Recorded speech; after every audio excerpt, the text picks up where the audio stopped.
that a refrigerator works by taking heat from the inside of the box and getting rid of it on the outside. Refrigeration is the transfer of heat from a place where it is not wanted to a place where it is unobjectionable. To do this, the refrigerator uses a unit inside the box that takes up heat and a unit outside the box that gets rid of it. These units are called the evaporator and the condenser. They are tied together by connecting lines, referred to as the suction line and the liquid line. Also in the system are the compressor, which is a pump, the expansion valve, and in many systems, the receiver, a kind of storage tank. A chemical substance called the refrigerant flows through the system. It's the refrigerant that picks up BTUs of heat from inside the box and discards them outside. In the process, the refrigerant changes from a liquid to a gas. Then, in the condenser, it changes back to a liquid. At the same time, the pressure increases in the compressor and decreases in the expansion valve. Before you can understand how the system works, you must learn why and how these changes take place. That means learning some basic principles concerning heat. To begin with, take a swimming pool. And Kathy, who was swimming in the cold water.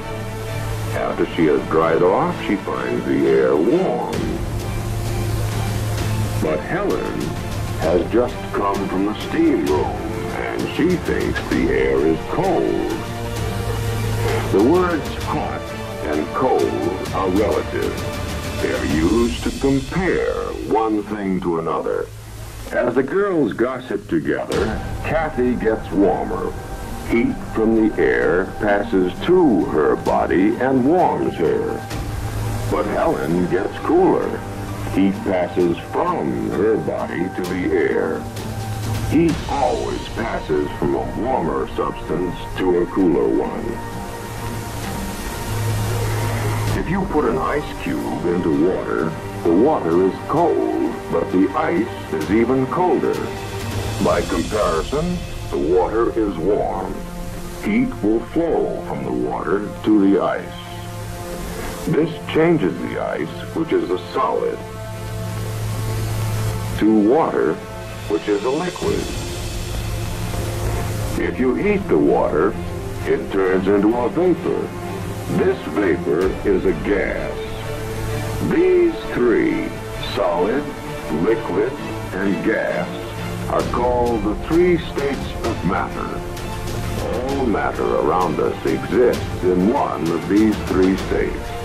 Now, let's see what happens to temperature if you apply heat to the ice. The thermometer reads 32 degrees Fahrenheit. As the ice changes to water, the temperature stays constant at 32 degrees. The heat is causing the change of state from solid to liquid.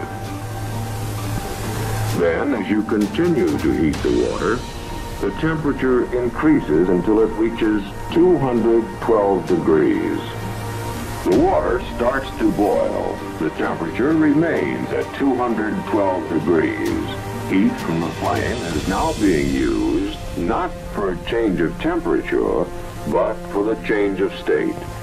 Remember, heat is taken in for the change from solid to liquid. Heat is taken in for the change from liquid to gas. Now, a change of state is always accompanied by a gain or a loss of heat. This is a very important point. Any substance takes in heat when it boils or changes from a liquid to a gas. And any substance gives off heat when it condenses or changes from a gas to a liquid. Here's a container filled with gas. We add a thermometer to measure the temperature of the gas and a pressure gauge to measure its pressure.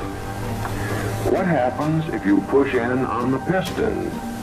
Answer: the pressure increases and the temperature increases. Now let the piston out. The pressure goes down and the temperature goes down. The rule is, when a gas is compressed, the pressure goes up and the temperature goes up. When a gas is allowed to expand, the pressure goes down and the temperature goes down. It's true for any gas. Now let's see how a refrigerator works. We'll begin at the receiver, where the excess refrigerant is stored. It is in the liquid state and under high pressure. The high pressure forces the refrigerant through the liquid line to the expansion valve. This valve causes a pressure drop. The high pressure liquid becomes a low pressure liquid. This is like letting air slowly out of a balloon.